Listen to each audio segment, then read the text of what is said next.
Topic मुद्दा विकास का। ठीक है। नमस्कार दोस्तों, मैं हूं आरएस राघव और आप लोग देख रहे हैं एलसीपीसी न्यूज। आज हमारे साथ जुड़े हुए हैं युवराज तंवर और दिलीप जी, रामप्रिय ठाकुर, हरे राम और जितेंद्र कुशवाहा जी जुड़े हुए हैं। साथियों, आज का जो मुद्दा रहेगा वो विकास का मुद्दा है कि इस विकास के मुद्दे पर हम आज ये तीसरा एपिसोड शूट करने के लिए जा रहे हैं, क्योंकि ये हमारा क्षेत्र है जो साउथ दिल्ली का है। ये विकास से बेहद वंचित क्षेत्र है, लेकिन यहाँ पर वोटों की बहुत तादाद होने के बावजूद भी यहाँ के जो भी यहाँ पर जीते हुए प्रत्याशी हैं वो यहाँ के क्षेत्र को, यहाँ की जनता को हमेशा नकारते रहते हैं। लेकिन अब ये हम जागरूकता एक तरीके से अभियान चला रहे हैं, वो इसलिए जो नेता यहाँ पर बरसाती मेढकों की तरह चुनाव के समय में तो नजर आते हैं, घर घर नजर आते हैं, लेकिन जीतने के बाद उनके 5 साल तक दर्शन नहीं होते हैं।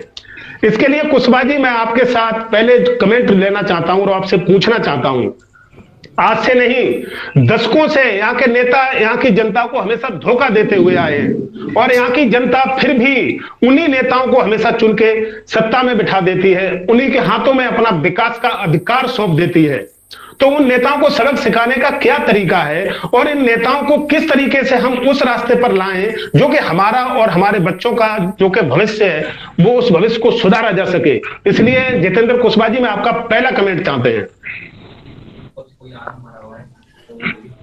अभी जुड़े हुए बुद्धिजीवियों को मेरा नमस्कार। मैं जितेंद्र कुशवाहा आप सबके बीच में भाटी माइंस से जुड़ा हुआ हूँ और भाटी माइंस के विकास के लिए हमें जरूरत है आज युवाओं को जन जागरूकता अभियान के माध्यम से जो पिछले कई सालों में जो होता आया है नोट वोट उसको बदलने की जरूरत है। जब तक हम इस चीज को नहीं बदलेंगे तब तक भाटी माइंस जो भाटी वार्ड है उसका विकास नहीं हो पाएगा।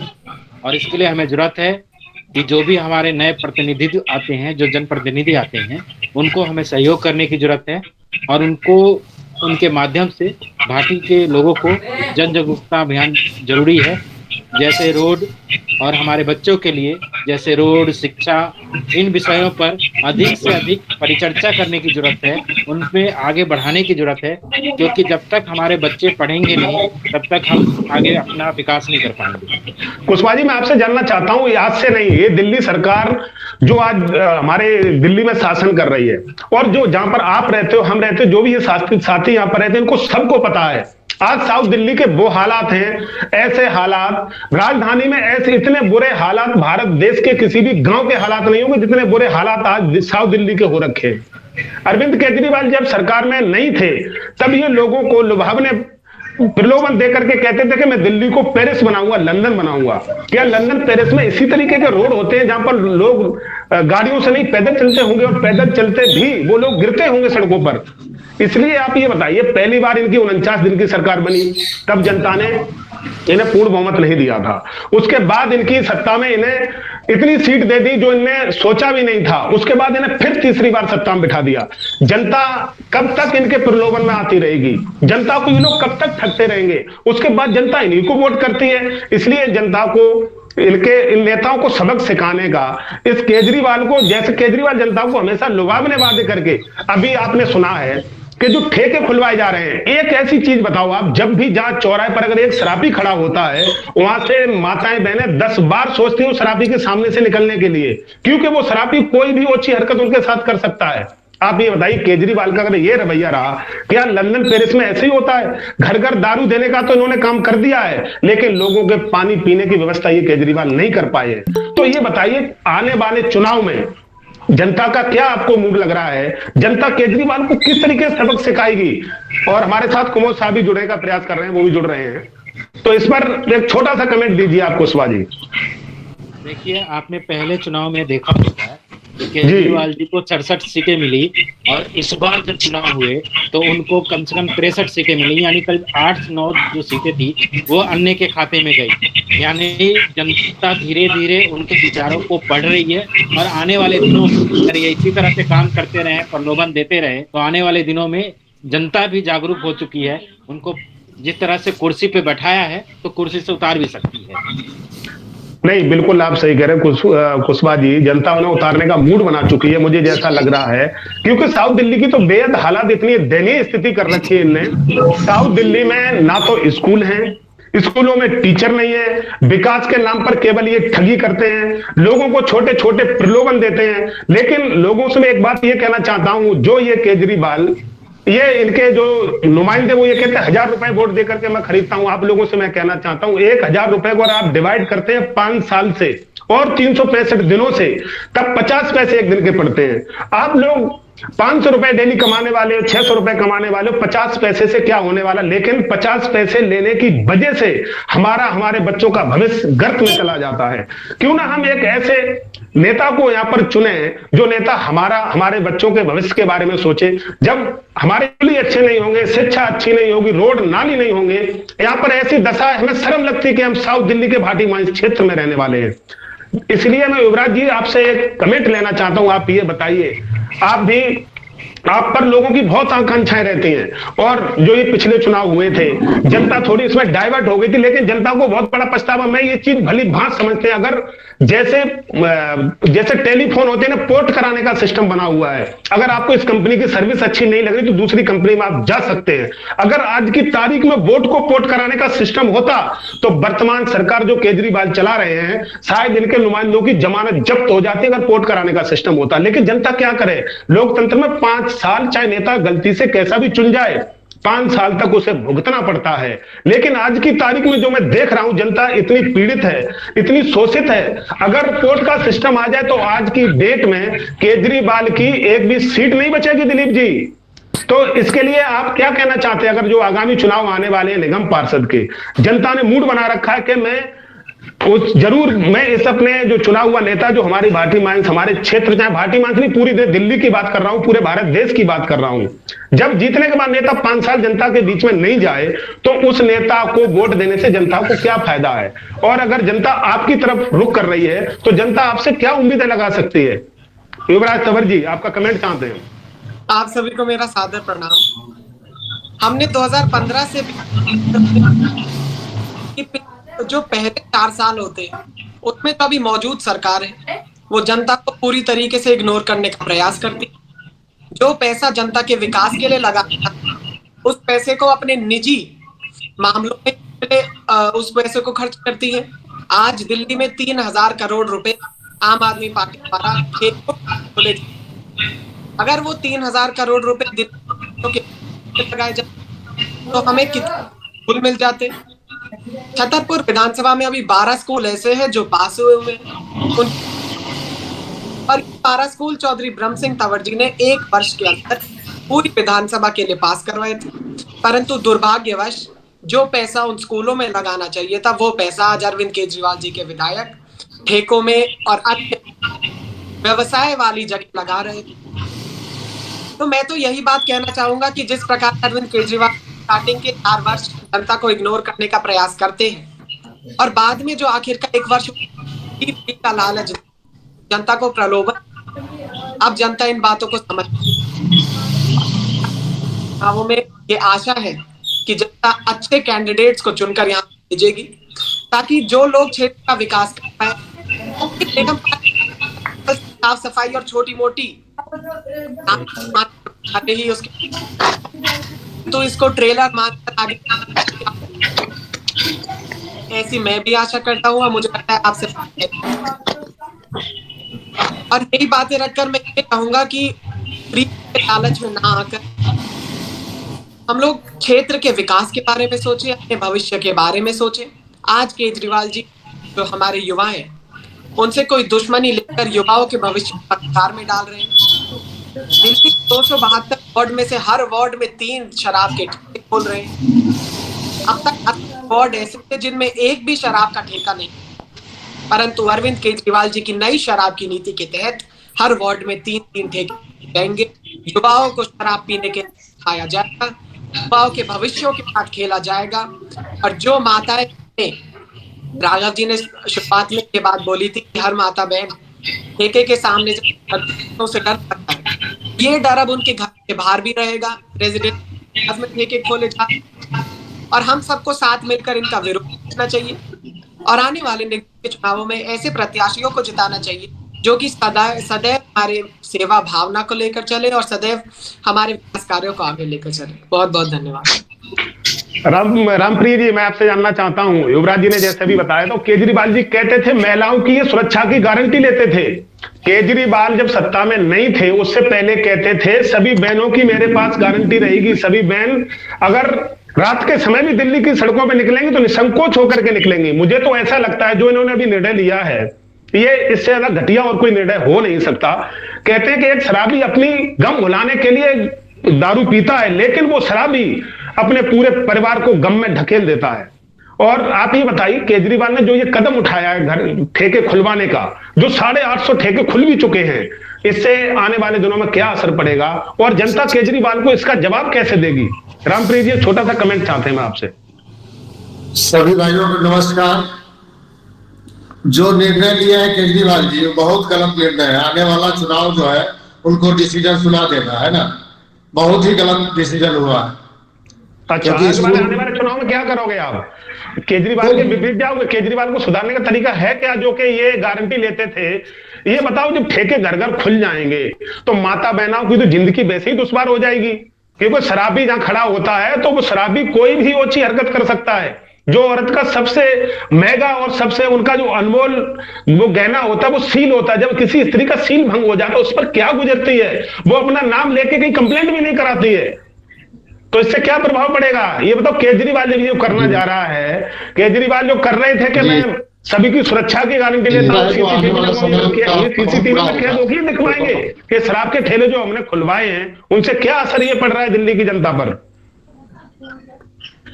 रामप्रीत जी के साथ कोई टेक्निकल प्रॉब्लम लग रही है? हरिराम जी आपसे कमेंट लेना चाहते हैं। हरिराम जी, आने वाले चुनाव में केजरीवाल को जनता सबक सिखाने के लिए और केजरीवाल जो वायदे करने आए थे लंदन और पेरिस बनाने के लिए, वो आज यहाँ पर दिल्ली को नशे में ढकेलना चाहते हैं। और आपसे एक बात मैं और कहना चाहता हूं, दिल्ली एक ऐसा क्षेत्र है, इस दिल्ली में भारत देश के कोने कोने से हर प्रांत के लोग आते हैं। और मैं ये कह सकता हूं केजरीवाल अकेले केवल दिल्ली को ही नहीं पूरे भारत देश के साथ ठगी कर रहे हैं, धोखा कर रहे हैं। लोग गांव से आते हैं यहाँ पर रोजी रोजगार के लिए, पैसा कमाने के लिए। जब हमारे घर के बगल में ठेका खुला होगा तो शाम को हम 200 रुपए कमा के लाएंगे तो क्वार्टर पौवा लेने के लिए अवश्य जाएंगे, लेकिन उसके साथ साथ हमारे घरों पर भी असर पड़ता है। केजरीवाल दिल्ली के साथ साथ पूरे भारत देश के साथ जो ये नशे की लत का इन्होंने एक तरीके से प्रचलन कर दिया है, लोगों को नशा में ढकेलने का जो ये प्रयास कर रहे हैं, इससे पूरा देश प्रभावित होने वाला है। इसके लिए हरिराम जी आप क्या कहना चाहेंगे केजरीवाल के इस कदम को उठाने के लिए जिन्होंने ठेका के लिए उठा रखा है? बहुत बहुत धन्यवाद राघव जी। इस पैनल पे बैठे हुए सभी साथियों को नमस्कार। आपने बहुत अच्छा मुद्दा चुना है। और दिल्ली तो एक केंद्र शासित प्रदेश है और शराब की ठेके की बात करते हैं, वो कई 100 करोड़ रुपए की कमाई है गवर्नमेंट की। और यही 100 करोड़ की कमाई के चक्कर में क्या जनता को आप गर्त में ढकेल दो? क्या यहाँ पर कौन सा राज्य करना चाहते हो? क्या ऐसा करना चाहते हो जब भी लोग दिल्ली में प्रवेश करेंगे, बाहर के लोग जब आते हैं दिल्ली में, हम भी लोग सारे बाहर से आए हुए हैं, मैक्सिमम लोग जो यहाँ जुड़े हुए सारे बाहर से आए हुए हैं, तो आप दिल्ली में आने से पहले 10 बार सोचोगे कि दिल्ली में तो हमारी माताएं बहनें निकल ही नहीं सकती। ऐसा केजरीवाल ने हाल कर दिया है। तो इसको सुधारने के लिए कोई ना कोई तो कदम उठाना पड़ेगा हमें। तो इसके लिए आप क्या करेंगे जो कि केजरीवाल का ये जो इन्होंने कदम उठाया है, जिससे हमारी माताएं बहनें के ऊपर एक बहुत बड़ी ये उनके ऊपर ये कह लो आपदा आने वाली है, तो उसके लिए आप क्या कहना चाहेंगे? केजरीवाल को कैसे सबक सिखाया जाए? जनता कैसे नहीं सबक सिखाएगी जो ये जनता के विपरीत ही सारे काम कर रहे हैं अपना भला करने के लिए? मैं आपको बताना चाहता हूँ, ये जहां तक शराब की बात है, पूरे हिंदुस्तान में तीसरे पोजीशन पे है जो कमाई के मामला में दिल्ली में। एक तरफ से चोर दरवाजे से महिलाओं के लिए बसें फ्री कर दी है। अब वो तो बाद की बात है, जब ऑडिट होगा कितने घोटाला हुआ, क्यों नहीं बसें को बढ़ाया जा रहा है। दूसरी तरफ से जो कमाई का जरिया है दूसरे चीज में दिखाता है। ये केजरीवाल का एकदम से प्रलोभन जो है, जो भी है, सब नीतियां गलत है कि फ्री फ्री फ्री कर दो। जहां तक बात रही सबक सिखाने की, तो जो बुद्धिजीवी हैं, जो पढ़े लिखे हैं, उनको तो बिल्कुल भी इस शराब के ठेके की वजह से वोट नहीं देने वाला है। और अशिक्षा की कमी है बहुत सारे, जैसे हमारे भाटी मेंस की बात करते हैं, यहाँ पर भी बहुत सारे असुविधाएं हैं, फिर भी उन्हीं को वोट देते हैं, जीते हुए प्रत्याशी को वोट देते हैं। आने वाले चुनाव में हमारे भाटी में कुछ भी विकास नहीं हुआ। ये लगभग कितने सालों से विधायक बदलते हैं जब कौन नेता से नहीं बदलोगे तो ऐसा ही होगा। कहते हैं एक संत और पानी ये चलता रहे तभी ठीक होता है, और पार्टी का नेता बदलता रहे तभी ठीक होता है। इसकी सर, एक 3-3 बार ये सत्ता में आ चुका है, ये सत्ता में 3-3 बार आ चुका है, तो इसे घमंड तो आ ही जाता है। सर, एक संत कहावत और पानी और सरकार ये बदलनी बहुत जरूरी है। ये 3-3 बार आ गए, इन्हें गरूर हो गया, जो मर्जी हम करेंगे, जनता हमारे अधीन हो चुकी है, लेकिन इन्हें पता नहीं है इनका वोट प्रतिशत कितना घट चुका है। तमाम सीटें इस विधानसभा के चुनाव में ऐसी थी जहां लोग 200-200, 250-250 वोटों से पराजित हुए हैं, लेकिन इन्हें पता नहीं अगर जरा भी जनता इधर की उधर हो जाए तो इनकी जमानतें जब्त होने वाली हैं, और लोग आने वाले समय में कहें केजरीवाल जी थे, केजरीवाल है नहीं, ऐसा होने वाला अगर इनकी नीति यही रही तो। जहां भी जाते हैं वहां प्रलोभन देते हैं, 1000-1000 रुपए में हर माता बहनों कराई, लेकिन दिल्ली को ये नरक बनाना चाहते हैं ठेके खुलवा के। अपना थोड़ा सा स्वार्थ के लिए मानते हैं, सबसे ज्यादा अर्निंग दारू के अंदर है, इसलिए इन्होंने ये चूज किया है। लेकिन ये अपनी अर्निंग के चक्कर में, 10 रुपए के फ्री के सफर के चक्कर में लोगों को घर से निकलने के लिए दुश्वार कर देंगे। माताएं बहनें जब बाहर घर से निकलेंगी नहीं, सफर फ्री किस चीज का रहेगा? दिलीप जी, मैं आपसे कमेंट लेना चाहते हैं जी, आप कुछ कहिए, उसके बाद मैं दिलीप जी के पास जाऊंगा। सर, मैं यही चीज कहना चाहता हूँ कि एक ही चीज कहे, बहेलिया आएगा, जाल बिछाएगा, लोभ से उसमें फंसना नहीं। जो हमारे भाटी के जितने भी जनता है वो लोभ से फंस जाते हैं, 1000 के चक्कर में फंस जाते हैं, लेकिन उसका माने मतलब कोई भी समझता नहीं है जी। सर बदलना पड़ेगा, इनके चक्कर में यही नहीं फंस जाते हैं, हम भी फंस जाते हैं, हमारे बच्चे भी गर्त में चले जाते हैं। कुछ लोगों की छोटी भूल की वजह से, प्रलोभन की वजह से हमें सोचना पड़ेगा। 1000-500 रुपए से कुछ नहीं होता, लेकिन हमारे बच्चों का भविष्य गर्त में जा रहा है। दिलीप जी, मैं आपसे कमेंट लेना चाहता हूँ। दिलीप जी, आप कहीं बिजी लग रहे हैं बहुत ज्यादा, मैं आपसे चलते चलते कमेंट लेना चाहता हूँ। दिल्ली सरकार को जो इन्होंने ये अशोभनीय कदम उठाया, इसके लिए आप क्या कहना चाहेंगे? देखिए राघव जी, पहले तो सभी पैनल को नमस्कार। अभी जब शुरुआत करी अपने कुशवाहा साहब ने, मैं बताना चाहूंगा कि जो हमारे क्षेत्र के लोग हैं, ये नेता नहीं है, समाज सेवक नहीं है, ये प्रॉपर्टी डीलर है, जमीनों की दलाली करते हैं, समाज को खरीदने, वोट खरीदने की भी दलाली करते हैं।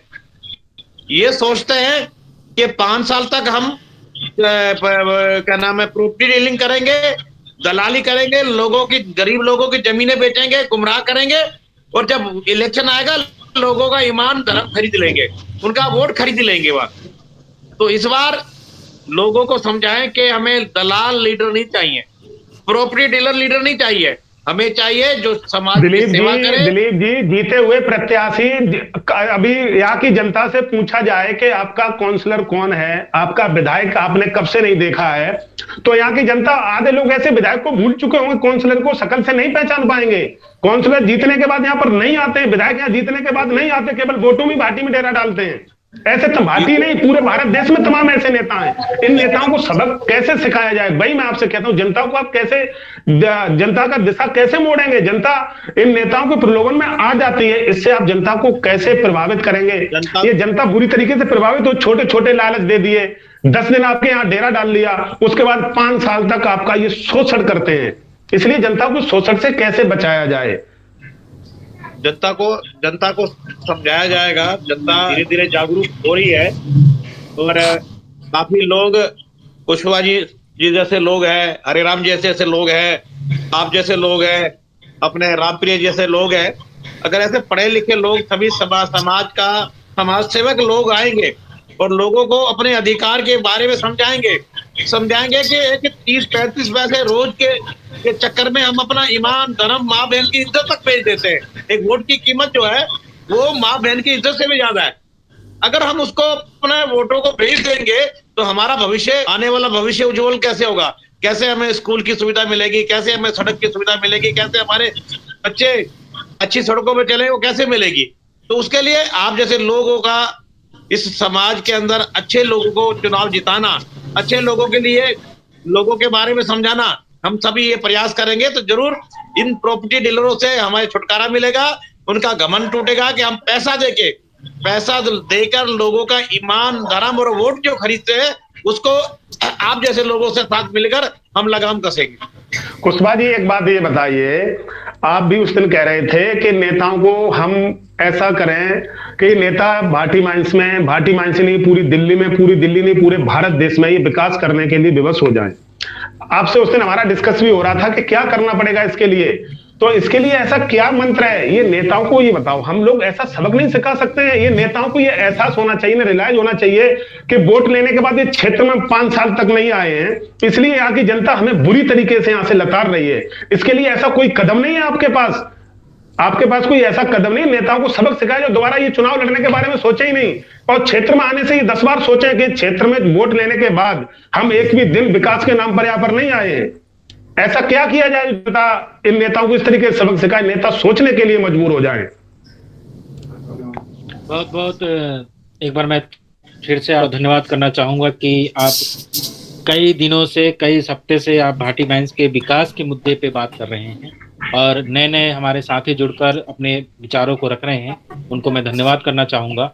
सबसे पहले मैं दिल्ली सरकार को ये कहना चाहूंगा कि आप कमाई के चक्कर में हमारे युवाओं की पढ़ाई खत्म मत कीजिए, क्योंकि आप कमाई करते रहेंगे और हमारी पढ़ाई खत्म हो गई तो हम आने वाले दिनों में जो हम 70 साल से जो हम अपनी समस्याओं को लेकर जूझ रहे हैं, उसमें सबसे बड़ी जो नींव होती है किसी भी कुशवाहा जी एक बात बताओ, जब पढ़ा लिखा जो ठग होता है ना, वो अच्छी तरीके से ठगी करना जानता है। आप जब पढ़े लिखे ठग को आप सारी सत्ता में बिठा दोगे तो उसे पता है कैसे क्या करना है, वो कहते नहीं।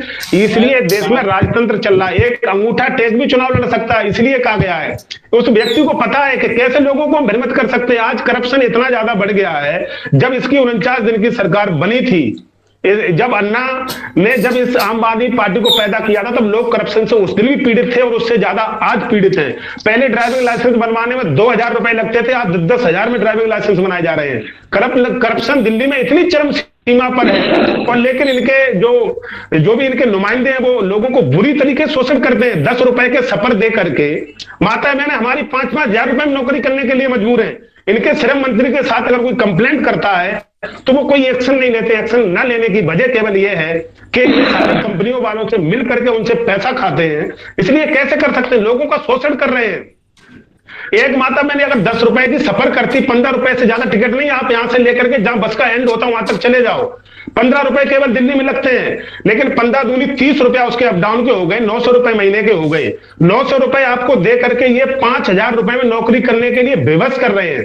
तो आप ये बताइए, ये हमें फ्री बस का सफर नहीं चाहिए, ये हमें फ्री के 600 रुपए के यूनिट नहीं चाहिए, लेकिन लोगों को जो उनकी मजदूरी का रियल हक है वो तो कम से कम दिलवा दो। आज की तारीख कहती है दिल्ली में जो मिनिमम वेज है कम से कम 20,000 रुपया होना चाहिए। 26 दिन का मैं आपको बता रहा हूं, लेकिन लोग जब 5-5 हजार में नौकरी करेंगे, लोगों को लाचार कर दिया है 5,000 की नौकरी करने के लिए। जब व्यक्ति लाचार हो जाता है तो उसके लिए 500 रुपए बहुत लगते हैं। अगर जिसे 20,000 रुपए दिए वो 2-2 महीने का बिजली का बिल खुशी खुशी भर देगा।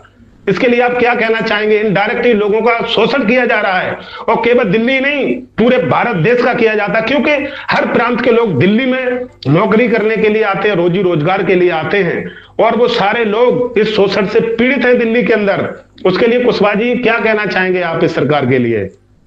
सर, मैं दिल्ली सरकार को एक बात बताना चाहूंगा कि जिस तरह से लेनिन ने एक समाजवाद लेकर आए थे और उसका नतीजा यह हुआ था कि वहां के लोग निकम्मे हो गए थे, काम करना नहीं चाह रहे थे, और एक नौबत आई थी कि जब लोग वहां की करेंसी को बाजार में बैठकर बेच रहे थे और रोटी के लिए तलाश कर रहे थे कि रोटी मिले, पैसे के बदले रोटी मिले।